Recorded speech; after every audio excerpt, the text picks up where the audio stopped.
The purpose of these gatherings is to explore this whole field of the consciousness of oneness. This idea of an emerging global consciousness of oneness and how to work with it. And what I want to say from the beginning is this is one facet of a work that many different schools and traditions and teachers are doing in different fields in all different parts of the world. It's just one particular facet of this work. And what was moving for me personally working with Sandra Ingerman 2 weeks ago is to see how she is working in the same stream within the shamanic tradition. So it's the same emerging consciousness of oneness. The facet that which I want us to explore together is in a way particularly to do with mystical consciousness, because I belong to a mystical tradition, and the element of love, because I belong to a Sufi tradition. So it is an exploration of how to work with this energy that is being given to humanity, not as something abstract, but as something lived. And so the sort of schedule for this afternoon is I'm going to give a talk, and then we're going to have a meditation which might also have a practical element of working with that energy, and then after a break we can have discussion, questions. You see, for a mystic it's very, very simple, because mysticism is about direct experience, and many people on the mystical path have had direct experience of oneness. It is not something abstract, it is something lived, it is something breathed. It is. Once you had that experience, you think, how could it be otherwise? Of course, everything is one, and oneness is very, very practical. It is how everything works, because everything is this explosive spark of divine oneness. Everything is the divine oneness expressing itself again and again and again and again, and yet still remaining true to its essential oneness. So every moment in mystical experience, every moment, the divine is re-experiencing itself. Its divine oneness is re-experiencing itself in this apparent world of multiplicity, in this apparent world of differences, and yet it is always one. And what is in a way mystifying is that as human beings, we have lost contact with that essential oneness. We have come to experience our own essential uniqueness. And this is part of the journey of consciousness in the West, that we've come to experience the I am. And this begins, in adolescence in particular. There's assertion of the individual self, and we have a culture that then has constellated it around this image of this I am. And yet we have lost touch with the fundamental essence of the I am, which is an expression of oneness. So we have kind of got stuck with the I am without realizing what it really means, because the I am essentially means the divine is. The divine is experiencing its uniqueness in us for a moment, which is also the divine oneness. And then it is lived. This is the extraordinary thing about being a human being, is you can live this spark of divine oneness. You can breathe it. You can even enjoy it. Because once you experience this oneness, then in a way you step into this whole other element of life that is not about struggle, that is not about effort.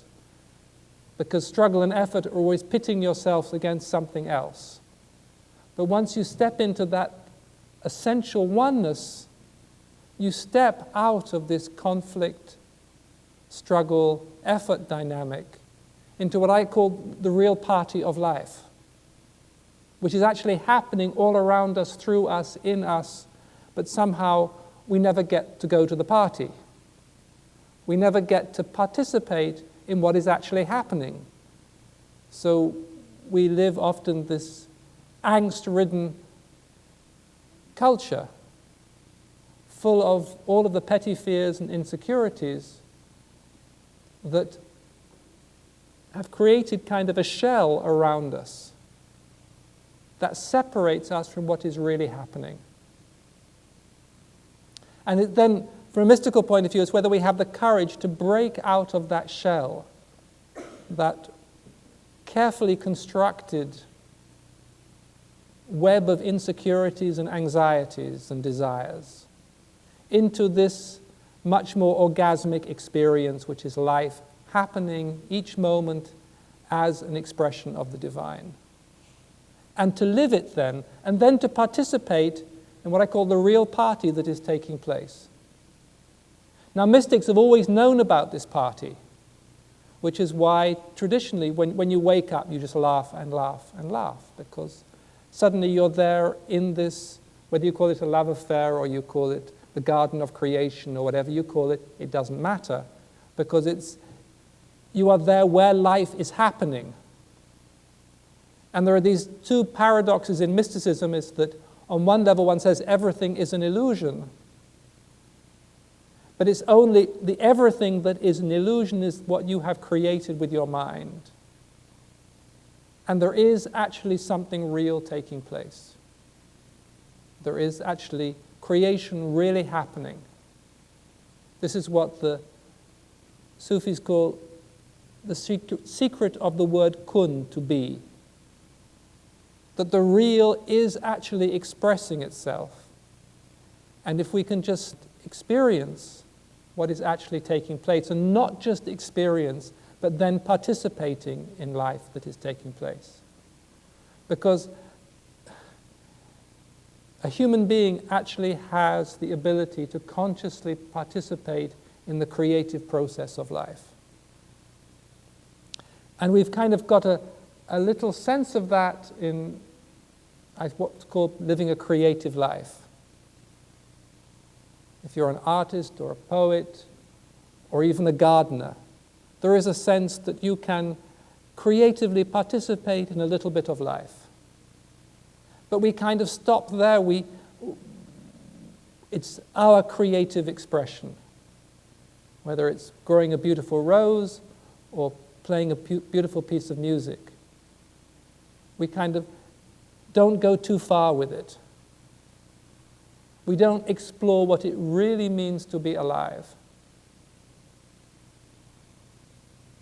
And what I want to do in these meetings is to explore from a mystical point of view what it really means to be alive in this garden of creation and participate in the creative process. What is very interesting at this time, you can close the door. Yeah? You can close the door? Sorry, if you can just close the door. Thanks. Sorry. What is very interesting at this time in the cycle of creation is that everybody is being given the opportunity to participate.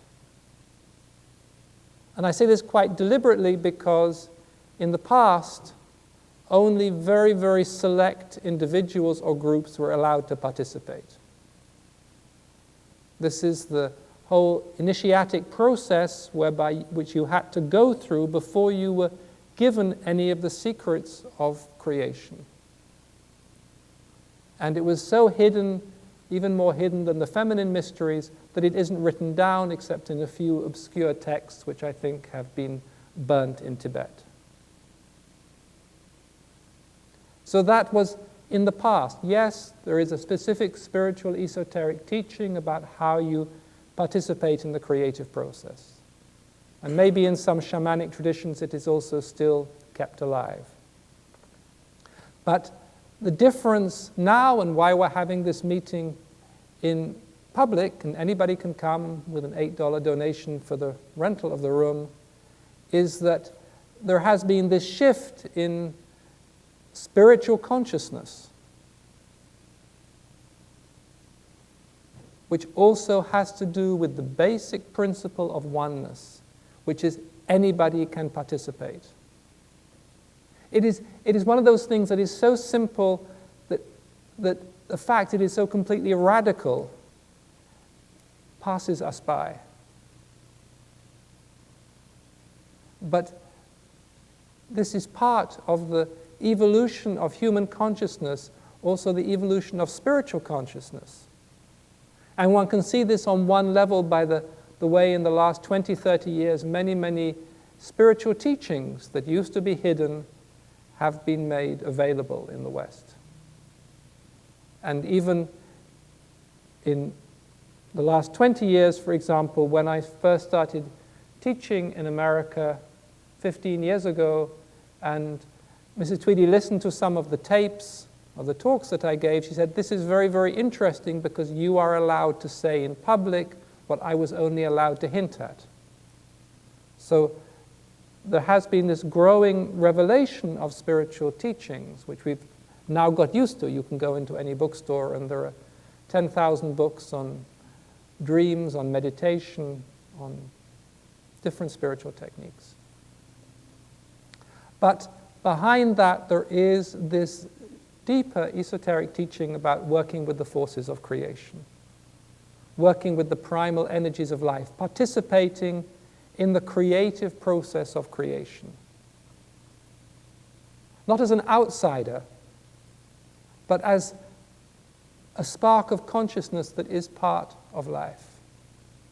And from a Sufi point of view, this means a spark of consciousness that is part of this mystery of this love affair that is creation. Because always remember, in the background, from a Sufi point of view, creation is a love affair. If you like, the spirit is the masculine and this feminine aspect of creation, whether you think of the soul of the world or the whole physical manifest world. It is this dance of opposites that is a love affair.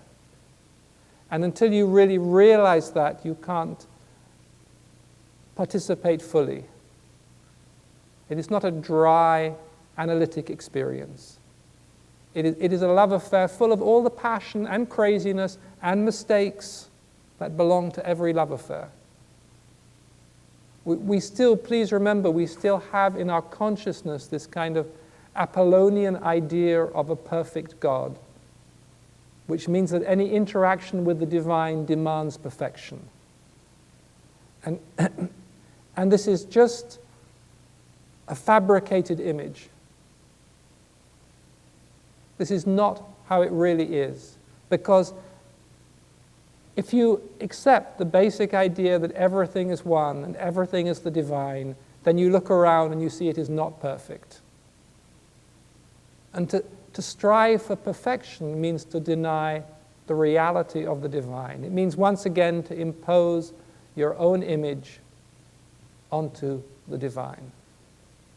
And if one is going to engage in any real creative process that is also a love affair, you have to try to put aside at the beginning any image of how you want it to be, how you expect it to be. Because there are essential energies in creation waiting for us to interact with them. They are there. They are dormant at the moment. They are beginning to wake up. And they can only fully wake up with the interaction of human consciousness. Now, what is very, very interesting and quite revolutionary in a way is they can only wake up with the interaction of individual consciousness or a group that allows each individual total freedom. This has to do with the divine nature of creation. This has to do with the fact that the divine is free and the creation expresses that freedom. And it has to do with living that freedom within oneself that belongs to the real creative process. The freedom that is actually in this I am. There is a tremendous freedom to realize who you are.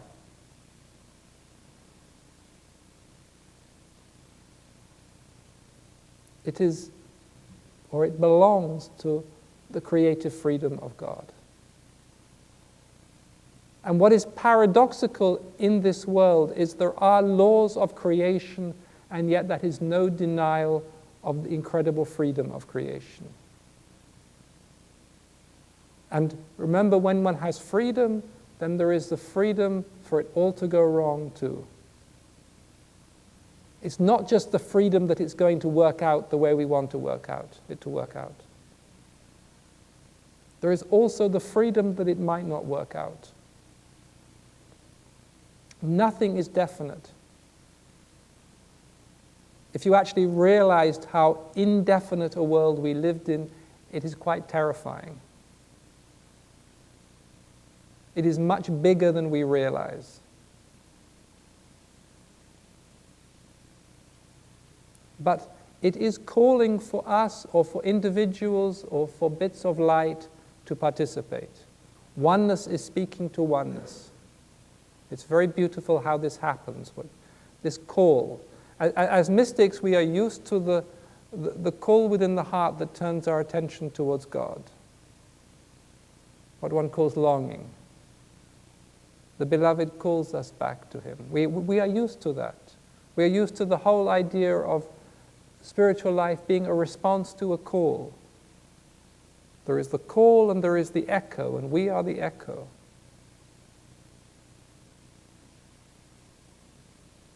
But we are less used to the idea that the divine within creation also is calling. That it needs us. Or it needs something within us that maybe we haven't realized how precious it is. It needs this divine spark, this bit of light that we have inside of us, that is pure oneness. It is very, very, very pure. It is really the greatest gift we have. And it can participate directly with the energies in creation, because that is how it has always been. The only thing is, before, it required a certain initiation to give you access to those energies. You had to, if you like, say the magic word before the doors opened and you had access to those energies. And now those doors have been opened. You don't have to say the special word to get there.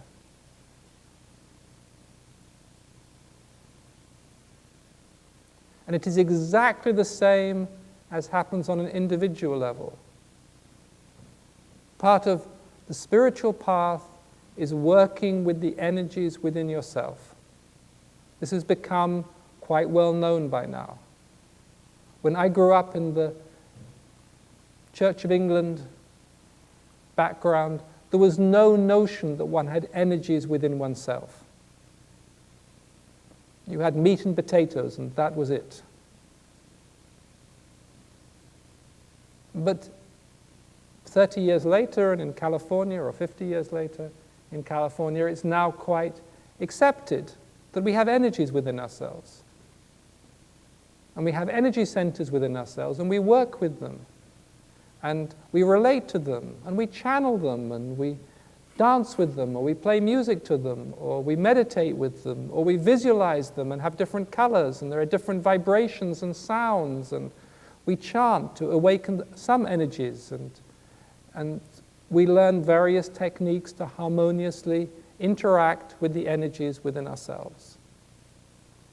And this has become part of the whole spiritual landscape. It is no longer revolutionary. And yet, we keep it very carefully within ourselves. It is our spiritual process. And this is where, as I said many, many times, this is where we make this big mistake or limitation. Because the moment you say it's my spiritual process, it stops being anything real, because nothing belongs to you. It is all part of this oneness, because you are part of this oneness.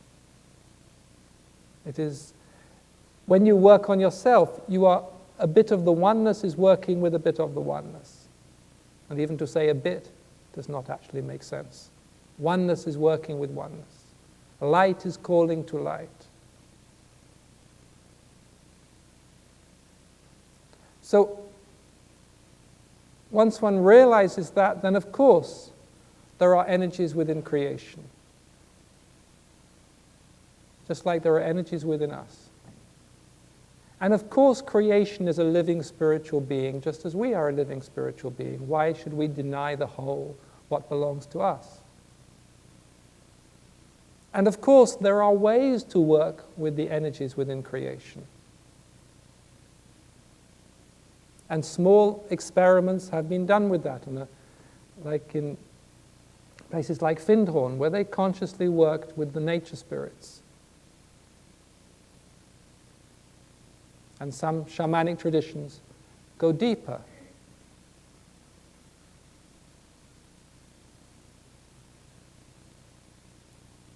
So the first question is, how do you access these energies within creation? These primal powers of life. And the beauty is that you don't have to access them, because they are here already. They aren't anywhere else. This is part of the secret of oneness. If we are moving into an era of oneness, then oneness actually follows certain laws. Just like the last era followed certain laws and monotheism followed certain laws, so the era of oneness follows the laws of oneness. This is kind of built into the genetic imprint of this era. And part of the workings of oneness is that everything is already present. It is not anywhere else. That's why I always like Meister Eckhart when he describes God as a circle whose center is everywhere and circumference is nowhere. What is very interesting is that as a culture we have veiled ourselves from what is actually here. We've either done it ourselves or it is part of our conditioning. That we've actually excluded ourselves from the miraculous process of life. I think it has a lot to do with a certain patriarchal power drive that took over and that even convinced women that the guy knew better. Because the feminine has a much deeper understanding of what is essentially present and how it works. Men like things to be somewhere else that they can focus and work on. But anyway, the energies of creation are present. It's often we who are not present. You don't have to go into the rainforest, you don't have to go on a deep inner journey to find them. Because in oneness, everything is present. All that is required is for us to be present. I say all that is required because for many people this is almost impossible. Because there is this enormous conditioning and education which says you shall not be present. You've got to be worrying about something or desiring something or planning for something or expecting something or worried that you made a mistake yesterday or be frightened about being judged tomorrow. And so you are systematically excluding yourself from being present. Well, that's fine, and lots of people continue in that experience. And that stops them from participating, because you can only participate in what is present if you are present. And you also have to allow yourself to be vulnerable, because the energies of creation are, it is like a newborn child. It is alive. And it is in a state of vulnerability. It's actually in a state of almost, a state so vulnerable it is almost a crisis. That life, it is like a newborn child, that you think, how can it survive when it is so vulnerable, when it can be so easily stepped on, when it can be so easily damaged? And that is life at the beginning of any era, when it is before it has crystallized, before it has formalized itself, before it has become all of the forms that we are used to. For example, if you look at the images of our culture, which are actually of the culture that is dying, they do not seem to be vulnerable. They don't have that innocence. They're very, very protective and hard-shelled. All of the corporations and all of the forms of our present civilization, which is actually a civilization that is dying. But what is being born is very, very vulnerable. It is almost painfully vulnerable, because it is life recreating itself. It is this miracle of life coming into being, not knowing what is going to happen. Just like the child being born doesn't know what will happen in its life. Life is rebirthing, is coming out of a shell. And this is this crucial moment in any era when life is so vulnerable, so new, so undecided, when the dreams and all the possibilities are there.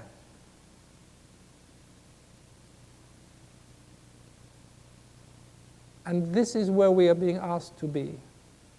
This is why it is very, very human to be there in this energy of creation.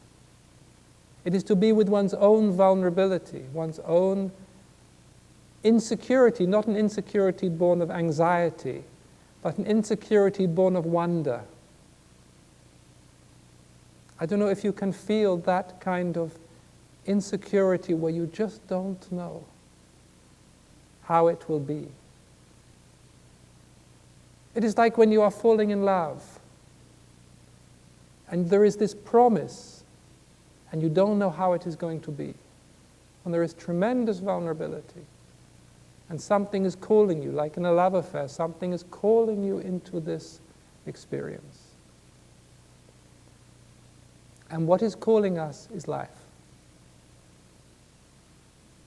Life as it really is. Not life as we have been conditioned to think it is. Yes, there is part of life that is survival. Although I think we've taken it to extremes in the West. If survival really means you have to have 2 cars.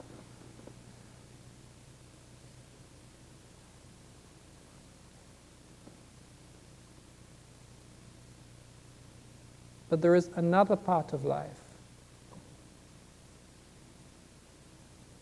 which, if you look at the eyes of a newborn child, it is not just survival, it is something else.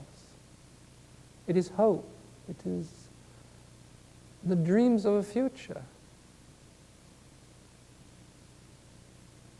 You know, I work with people a lot for many years, and you see all the problems and difficulties that we kind of accumulate as we go through life. And we're kind of experts at really accumulating complex problems and difficulties. And you think, what is it all about? And then you see, a beautiful newborn child. And you don't think when you see that newborn child, my gosh, what complex problems and relationships and emotional tangles this baby is going to get into. I would find it interesting, it doesn't cross your mind when you see this newborn child. Somehow there is something else in the child that speaks to you. It speaks to you about something else completely. from this sort of problem-oriented self, from this complex creation that we make of ourselves. And that is what in life is calling to us. Something very simple, very undecided. And it needs us here present with us. It needs a dialogue with us.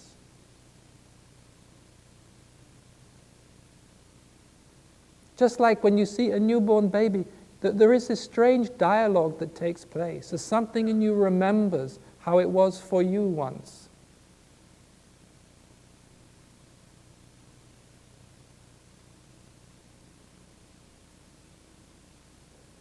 All the possibilities, all the dreams, all the hopes, all the wonder.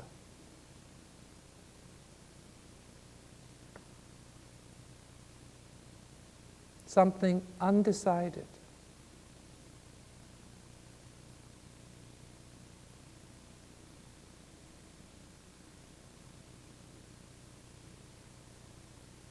You may think, what is the esoteric teaching in this?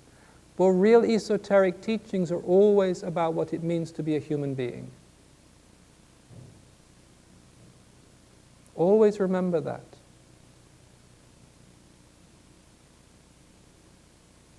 Because being a human being is the greatest esoteric secret.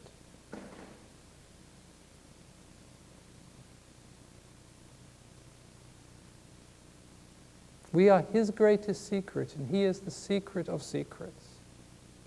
This mystery of being a human being is a great, great secret. And it's strange how we overlook it again and again and again until something draws us back.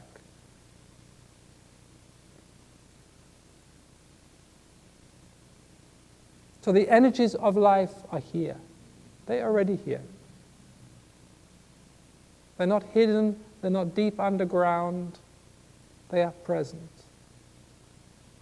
And they are calling for people to work with them. I can't repeat that enough times because it just seems so important. And the beauty of it is the individual, each of us, anywhere, can work directly with these energies of creation. We can participate in this miracle of rebirth. If we want to.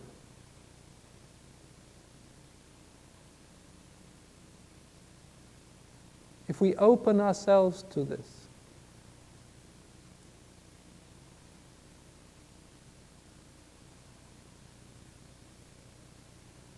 If we give ourselves to this experience, like you give yourself to any love affair, otherwise it doesn't happen. Because remember, creation is a love affair. It is actually a love affair being continually recreated, moment by moment, moment by moment, moment by moment. And what is extraordinary in creation, and this is one of the mysteries of creation from a human point of view, is each of us can have our own unique love affair in this world at the same time as everybody else has their unique love affair. We don't have to join in anybody else's love affair. It is not a group hug.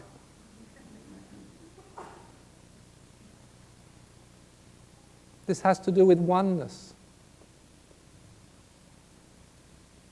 It has to do with the one-to-one relationship that honors the oneness within you and the oneness in creation.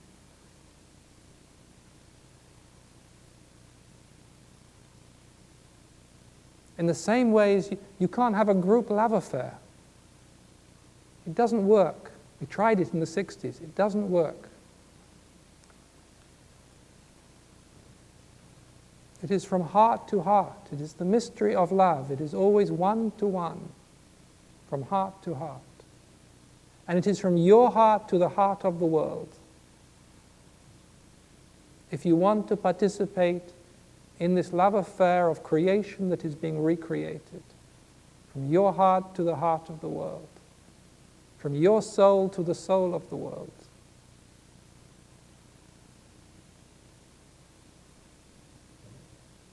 And then you will find something quite remarkable is the soul of the world starts to speak to you.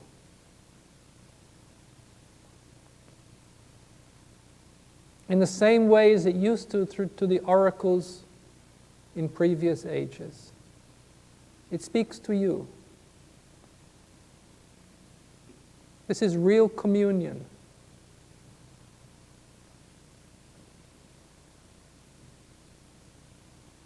This is the dialogue with the soul of the world. We know we can have a dialogue with our own soul. We are familiar with that now. We've been to enough workshops. Yeah. You've retrieved your soul, you've dialogued with it. We live in Marin.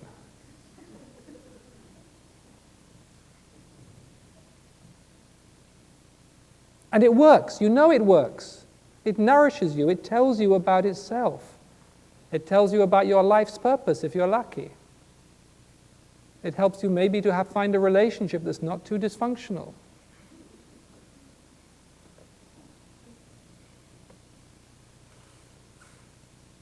And the world also has a soul. And the world's soul will speak to your soul. And the world's soul will draw you in to this creative process of life in its own way. Because you are not separate from it. You never were separate from it. That is just an illusion. Everybody is part of it, but some of us are being able to participate consciously, to know that we are participating. We are being present with the soul of the world.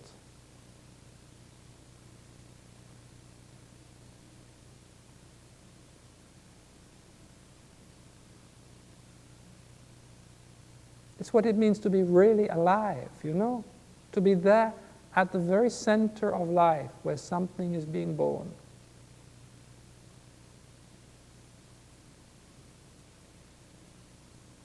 Not thinking about it, but being it. It is why real spiritual work always comes from a place of being. And you can do it anywhere. You can do it while you are cooking the soup in the kitchen. You can do it before you go to sleep.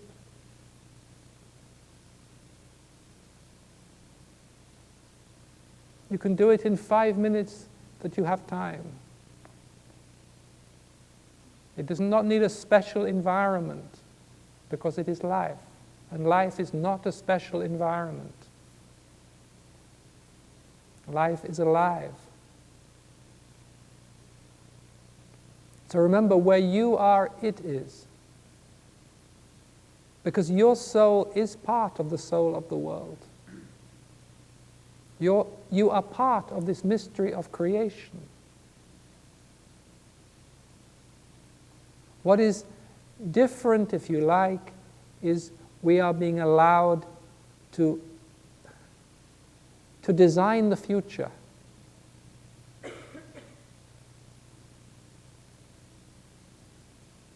This is really what it means.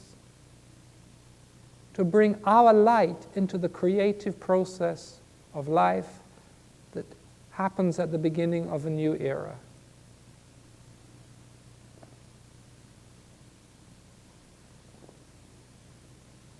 And it is just life. But life that acknowledges this vast simplicity of oneness.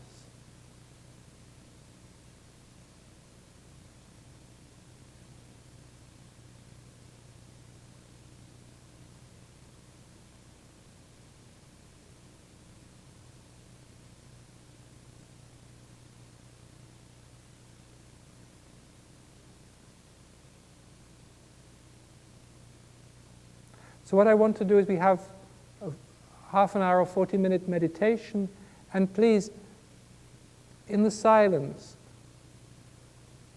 first of all, align yourself with your higher self. And this is most easily done with the breath.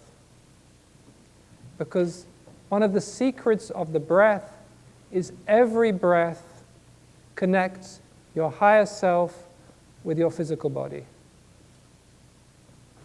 This is one of the most basic esoteric teachings. Every breath you breathe connects your higher self with your lower self and your physical body.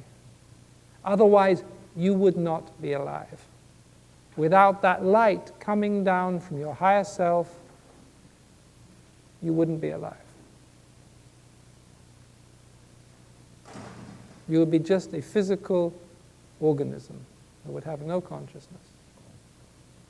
So first of all, align just with the breath. When you breathe in consciously, you are connecting your higher self with your lower self, with your physical body. You bring the light of your higher self into your body.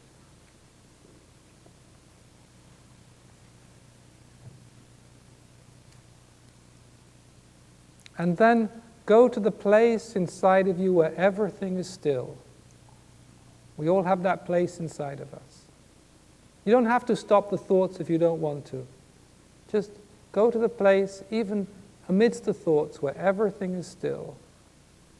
And in that place, remember that you belong to God. In that place where everything is still, you just have to have this moment of remembrance that you belong to God. Because that is a key, if you like, that opens you to the divine secrets of life. Once you remember that you belong to God, then you open the door to the divine nature of life. And then, when you are present, listen within yourself to the heartbeat of the world. Just like you have your own heartbeat, there is also the heartbeat of the world. It is there in the silence. You will find it there in the silence. And then merge yourself into the heartbeat of the world. It is your own heartbeat, of course, because your heartbeat is one with the heartbeat of the world.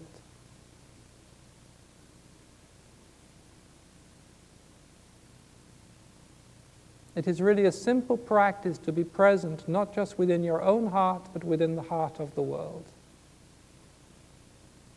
So we will just do that for half an hour or so, to go into the heart of the world. And it begins with the breath.